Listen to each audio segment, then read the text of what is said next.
Gracias a Dios doy nuevamente por estar acá para seguir hablando de la verdad sobre la iglesia evangélica. Hoy con el seguimiento de este tema en su segunda parte. Vamos a seguir viendo qué dice las escrituras en relación a la verdad, a la verdad de esta secta del mal llamado cristianismo. Ellos, para distinguirse, formaron las denominaciones. Eso lo veíamos en el anterior programa, que la iglesia evangélica no es la iglesia de Cristo porque está dividida, está conformada en un sinnúmero de divisiones o de denominaciones, las cuales no tienen su apego o su base en las escrituras, ya que el plan de Jesús es la unidad de su cuerpo y no la división. Entonces, como formaron denominaciones para distinguirse entre ellas, optaron por colocarse un rótulo o título, ya que son muchas, ¿no? Entonces, ¿cómo distinguirse entre ellas? A través de los rótulos. Si ustedes van a cada edificio donde se reúnen, cada edificio tiene una identificación y es a través de un logo, un título o un rótulo que las identifica. Los líderes adecuaron un texto o alguna frase de las escrituras. Siempre jalan ahí o se apropian de versículos bíblicos supuestamente para aparentar ser muy bíblico, ¿no? Por ejemplo, la denominación amigos se apropió de Juan 15:14, que dice: vosotros sois mis amigos y hacéis lo que yo os mando. Entonces ahí tienen su fundamento, su base como denominación. La denominación Emanuel, Mateo 1:23, cuando la, la palabra del Señor dice que se llamará Emanuel, hablando de Jesús, ¿no? Que traducido es Dios con nosotros. Y la denominación apostólica, Efesios 2:20, por ejemplo, donde dice edificado sobre el fundamento de los apóstoles y profetas, siendo la principal piedra del ángulo Jesucristo mismo. Y así pudiéramos hablar de las demás denominaciones o agrupaciones religiosas evangélicas que toman un texto para fundamentarse como denominación. Otros simplemente se apellidaron con el nombre de su fundador. Tenemos los wesleyanos por Juan Wesley, los calvinistas por eh, Juan Calvino, los, uh, los luteranos, ¿no? por Martín Lutero, y así todos tienen un fundador, alguien con el que iniciaron, y se les identifica también con ese nombre. Tenemos acá esto que venimos hablando de el haberle colocado nombres a las iglesias. Ahí ven ustedes algunas representaciones de edificios religiosos que ellos también llaman iglesia, lo cual es incorrecto, porque la iglesia es un grupo de personas, una asamblea de personas apartadas para el servicio al Señor, para honrar su nombre. Y aquí pues son edificios a los que le llaman también templos, cuando el templo es uno mismo también, por ser morada del Espíritu Santo cuando uno cree en el Señor. Bueno, todo está identificado, ¿no? Todo ustedes ven aquí algunos de los muchísimos, de los cientos de miles que representan este mundo evangélico de esa manera, ¿no? Con su respectivo nombre denominacional.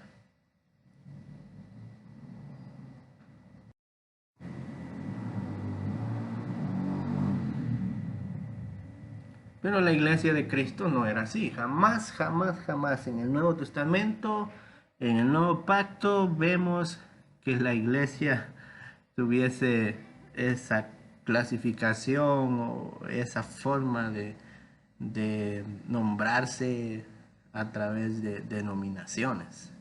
Jamás, eso es antibíblico. Las iglesias tenían el nombre del lugar geográfico donde se ubicaban. Eso sí es bíblico. El nombre de, por ejemplo, las iglesias de Apocalipsis, ¿no?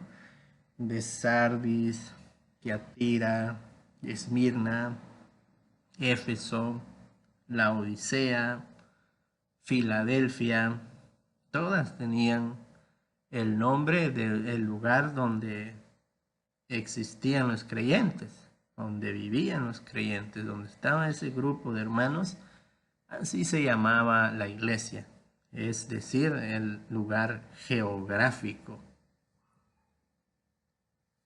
Veamos aquí, por ejemplo, en 1 Corintios 1, del 1 al 2, dice Pablo, llamado a ser apóstol de Cristo Jesús por la voluntad de Dios. Y el hermano Sóstenes a la iglesia de Dios que está en Corinto. ¿Dónde estaba la iglesia? En Corinto. O sea, así empieza la carta de 1 Corintios, el apóstol Pablo, juntamente con Sóstenes, saludando a la iglesia que está en Corinto, a los santificados en Cristo Jesús y llamados a ser santos con todos los que en todo lugar invocan el nombre de nuestro Señor Jesucristo, Señor de ellos y nuestro. Pues ahí está claro, ¿no? Está evidentemente que así era. No hay duda alguna que se dirigía el apóstol a la iglesia de Corinto. Corinto, un lugar en la parte sur de lo que hoy día es Grecia. Ahí estaba ubicada esta iglesia en Corinto.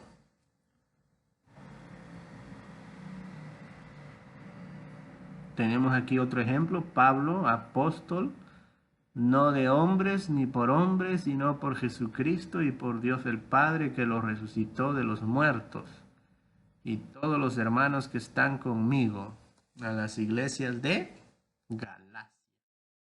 Gálatas 1, 1 al 2. Otro ejemplo claro, ¿no? Así empezaba el apóstol Pablo las epístolas o las cartas, y en este caso a la iglesia o las iglesias, porque eran un conjunto de iglesias, era un grupo de iglesias que estaban en esa provincia o en esa región de Asia Menor llamada Galacia. Vemos Pablo, Silvano y Timoteo, los tres estaban ahí. Se dirigen a la iglesia de los tesalonicenses, es decir, la iglesia en Tesalónica. En Dios Padre y en el Señor Jesucristo, gracia y paz sean a vosotros de nuestro Padre y del Señor Jesucristo.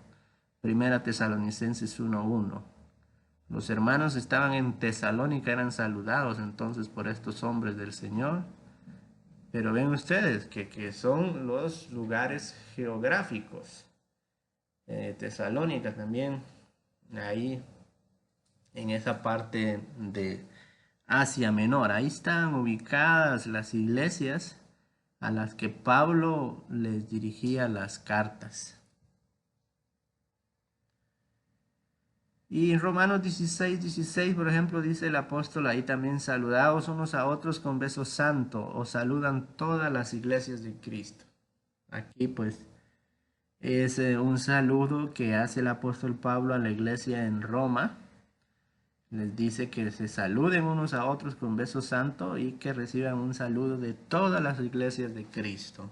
Qué hermoso, ¿no? Qué precioso. ¿Por qué? Porque en ese entonces la iglesia pues era una sola, como debe de ser. Y es siempre. Porque la iglesia de Cristo no está dividida. Ahora los grupos evangélicos o protestantes pues se han dividido.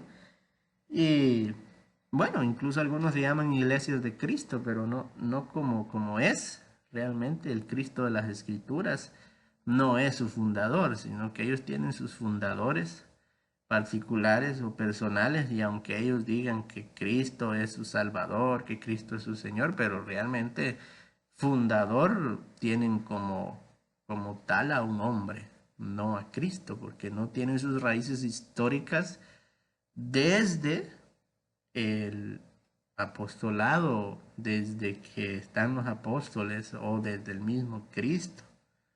No, ellos son muy recientes, no tienen más de 100 años, 200 años, a lo mucho 400 años. No, no pasan de ahí. 400 o 500 años y van hasta Lutero. Pero vemos que en el Nuevo Testamento, aquí Pablo habla y manda un saludo en nombre de las iglesias de Cristo. Las iglesias de Cristo, porque Cristo mismo es el fundador de su iglesia, y aquí pues ya habían varias iglesias, ¿no? Varias iglesias que no eran representadas como denominación, como hoy vemos, sino como precisamente como lo único y lo verdadero que debe de ser, como aquel que es su fundador, es su cimiento, es su salvador, como aquel al que todos debemos de pertenecer, es decir, ser parte de su rebaño, parte de su cuerpo, de su iglesia.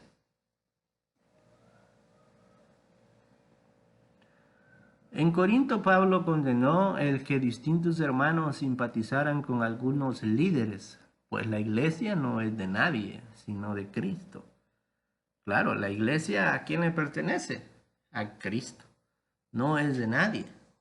Y por eso Pablo claramente se molestó y condenó a aquellos que estaban yendo por otros pasos, conforme al Evangelio del Señor. Aquí vemos en 1 Corintios 1, del 11 al 13, porque se me ha informado de vosotros, hermanos míos, por los de Cloe, que entre vosotros hay contiendas. Me refiero a que cada uno de vosotros está diciendo: yo soy de Pablo, yo de Apolos, y otro yo de Pedro, y otro yo de Cristo. Está dividido Cristo. ¿Acaso fue crucificado Pablo por vosotros? ¿O habéis sido bautizados en el nombre de Pablo? 1 Corintios 1, del 11 al 13. Vemos que desde el principio, pues, Corintio representaba una amenaza a la unidad del cuerpo de Cristo, porque ahí habían hermanos que se identificaban o simpatizaban con algunos líderes, como el mismo Pablo, Apolo, Pedro, y otros pues solo de Cristo, ¿no? Y eso pues lo seguimos viendo y claramente evidenciado en las denominaciones evangélicas, donde cada uno pues tiene sus raíces históricas en su fundador. Y además de eso, dentro de ellos mismos están divididos. Dentro de ellos mismos vemos que unos tienen como líder a una persona y otros a otra persona. Hay dentro de cada denominación y dentro de cada iglesia local en el mundo evangélico, hay divisiones entre ellos mismos. Imagínense ustedes, cientos de miles de denominaciones y entre ellos mismos divididos en otros muchos grupos. La verdad, un horror, un espanto y una verdadera tragedia.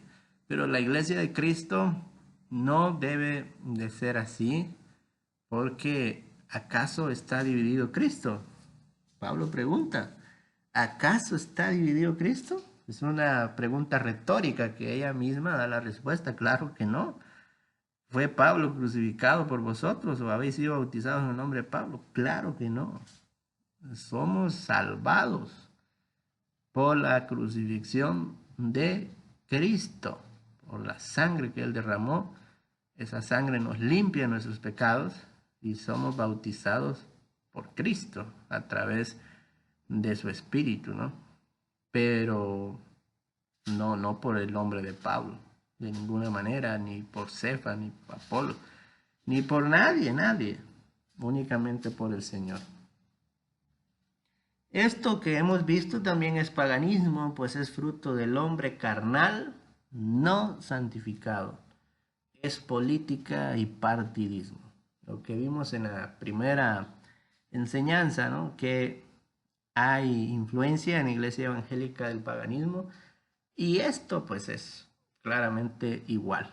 En el mundo es natural que se dividan porque hay política, o sea, el partidismo es lo mismo y en el mundo evangélico pues no difiere, es lo mismo, es lo mismo, con sus mismos logos, ¿no? Igual como en la política que tienen sus logos y sus rótulos representativos, así es también en el mundo evangélico, lo cual es condenable por la palabra del Señor.